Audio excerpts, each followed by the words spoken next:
what happens when the light ray is traveling from one medium to another medium. In this we will have two cases. One is the light ray is traveling from rarer medium to denser medium, and the second one is denser medium to rarer medium.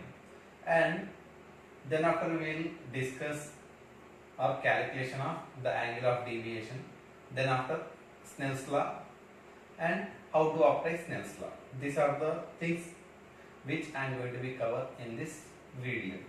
First one, light ray is traveling from one medium to another medium. In that case one, the light ray is traveling from rarer medium to denser medium. When the light ray is traveling from rarer medium to denser medium, it will bend towards the normal, which I had represented in the diagram, where AO is the angle of incidence, AO is the incident ray, OB is the refracted ray, ON dash is or N dash is normal. The angle between the incident ray and normal is called angle of incidence, that I represented as I. The angle between the refracted ray and normal is called angle of refraction, that I had represented with the letter small r. Is it clear?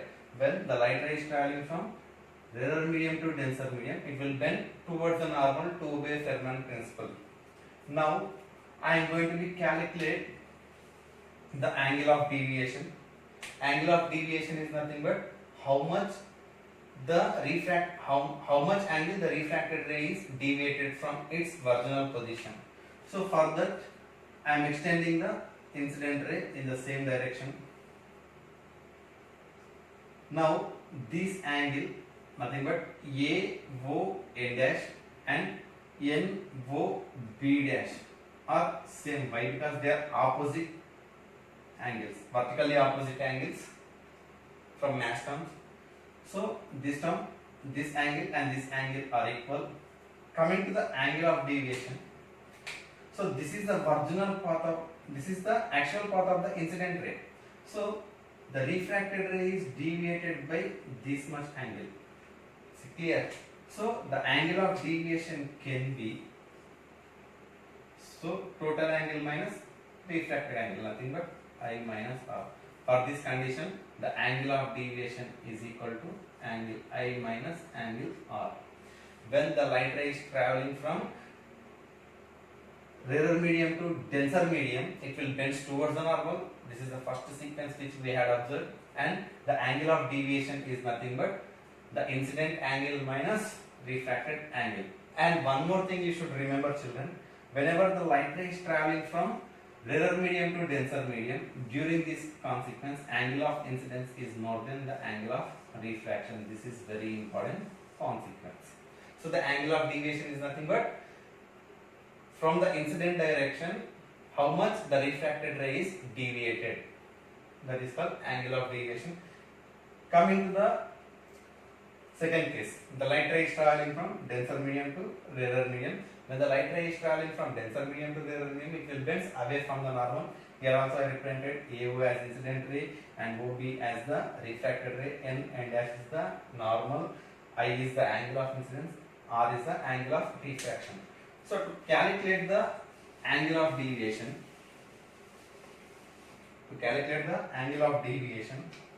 I extended the incident ray in the same direction, that of here.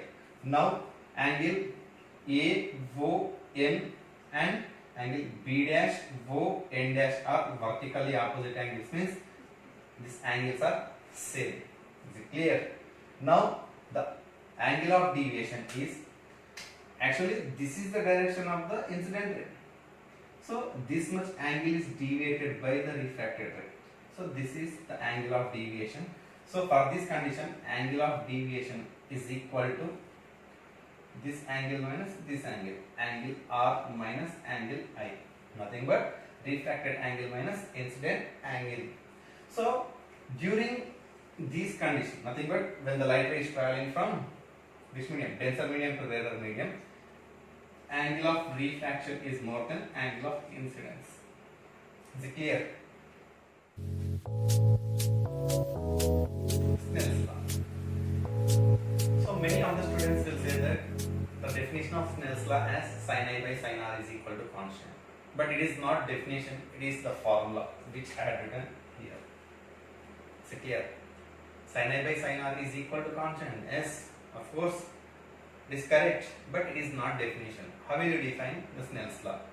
It is a ratio of sine of angle of incidence to sine of angle of refraction is equal to refractive index of the medium relative to the refractive index of the incidence medium. Is it clear? The ratio of sine of angle of incidence to sine of angle of refraction is constant. That constant is equal to the refractive index of the refracted medium with respect to the refractive index of the incidence medium. In detail I will explain what is the term refractive index of the medium relative to the refractive index of the incidence medium. Here refractive index of refracted medium relative to refractive index of incidence medium. See, this term is nothing but I am measuring the refractive index of refracted medium with respect to incidence medium. If you have any doubts, go through my second video, you will observe that. Now I am applying that. Here I consider as I, nothing but the angle of incidence. Here the angle I considered as R, nothing but angle of refraction. Here I took two media. Media 1 is optically rarer medium. Optically rarer medium. And medium 2 is acting like optically denser medium. So here the light ray is traveling from rarer medium to denser medium. That's why the light ray or refracted light ray is bent towards the normal. Now I am applying the Snell's law. What is the Snell's law? The ratio of sin I by sin R. Nothing but the ratio of sine of angle of incidence. Sine of angle of incidence. Sin I. Nothing but sin I. Where I is the angle of incidence.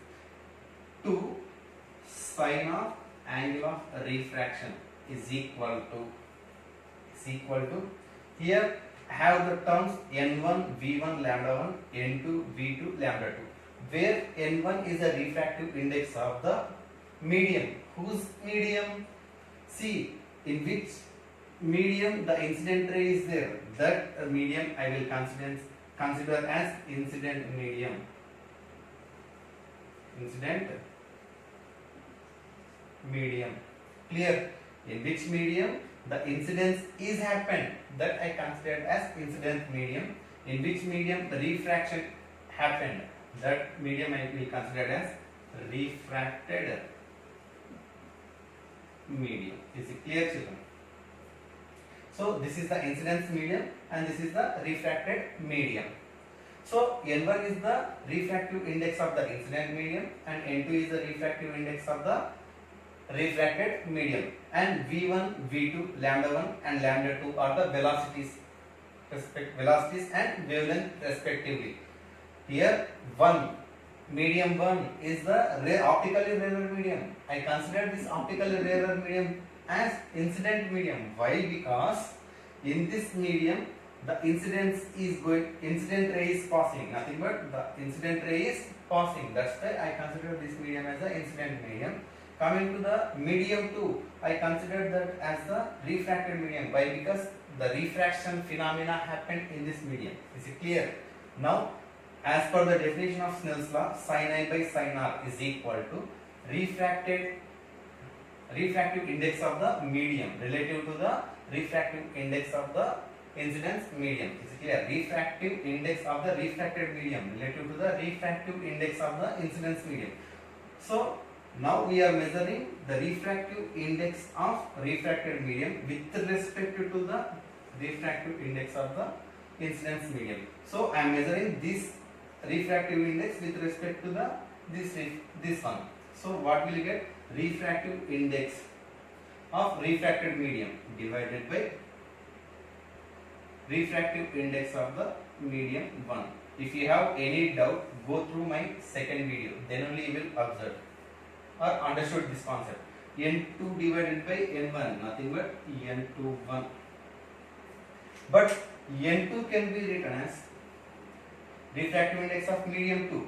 It is the ratio of velocity of light in vacuum to velocity of light in medium. Nothing but C by V2 whole divided by C by V1. This will get cancelled. What will you get? 1 by V1 whole divided, 1 by V2 whole divided by 1 by V1. You will get V1 by V2. Again, the velocity can be written as frequency into wavelength, which will be is equal to frequency into wavelength, where lambda 1 is the wavelength of the light in medium 1 and frequency into lambda 2. Here frequency will get cancelled. Why? Because during refraction frequency remains constant. So ultimately we can write as sin I by sin R is equal to N2 by N1, which will be is equal to V1 by V2, which is equal to lambda 1 by lambda 2.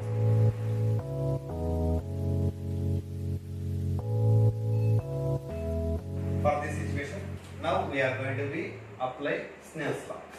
Is it clear? So here this medium, nothing but medium 2 is acting like optically denser medium, and medium 1 is acting like rarer medium. Is it clear? So this medium, nothing but medium 2, denser medium, is behaving like the incidence medium. Why? Because in this medium we have the incident ray. So this optically denser medium also called as which medium? Which medium? Incidence medium. And this rarer medium also called as which medium? Refracted medium. Is it clear? Now N2 is the refractive index of the incidence medium, or you can consider it as medium 2, no problem. Clear? Incidence medium I consider it as medium 2. Is it clear? Even you can consider it as medium 1 also. Is it clear? Don't bother about that. To apply the Snell's law, first our ultimate goal is to find out which one is incidence medium and which one is refracted medium. Is it clear? Understood? So this is incidence medium. Nothing but medium 2 is the incidence medium, medium 1 is the refracted medium. I consider N2 medium 2 refractive index, nothing but refractive index of the incidence medium, and N1 the refractive index of the refracted medium, V2 velocity of refracted medium, V1 velocity of light in incidence, V2 velocity of light in incidence medium, V1 the velocity of light in refracted medium. In the similar way I assume lambda 2 as the wavelength of light in medium 2, nothing but this medium 2 is nothing but incidence medium, lambda 1 wavelength of the light in medium 1, that medium 1 is nothing but refracted medium. Now I am going to try to write Snell's law. What is Snell's law? The ratio of sine of angle of incidence to sine of angle of refraction. So the ratio of sine of angle of incidence to sine of angle of refraction is equal to refractive index of refracted medium. What is the refractive index of refracted medium? This is N1, measured with respect to the refractive index of the incidence medium. Nothing but N1 is measured with respect to N. Is it clear? Nothing but N12. Don't by heart this formula as N21 or N12. Is it clear? First you need to find out which one is denser medium, which one is rarer medium. Sorry, not denser medium, rarer medium. You need to find out which one is refracted medium and which one is incident medium. Then only you should apply the Snell's law. Is it clear? N1 divided by N2 for this condition. In the previous condition we got N2 divided by N1. Is it clear? So based upon the refractive index of the mediums, the thing is going to be changed. So here you got N12, which will be equal to N1 can be written as C by V1, very good. N2 can be written as C by V2, and this will get cancelled. You will get 1 by V1 whole divided by 1 by V2. Nothing but you will get V2 by V1. Is it clear? Again, V2 can be written as frequency into wavelength whole divided by V1 can be written as frequency into wavelength in that medium. Frequency will get cancelled. You will get lambda 2 divided by lambda 1. Is it clear? This is the Snell's law.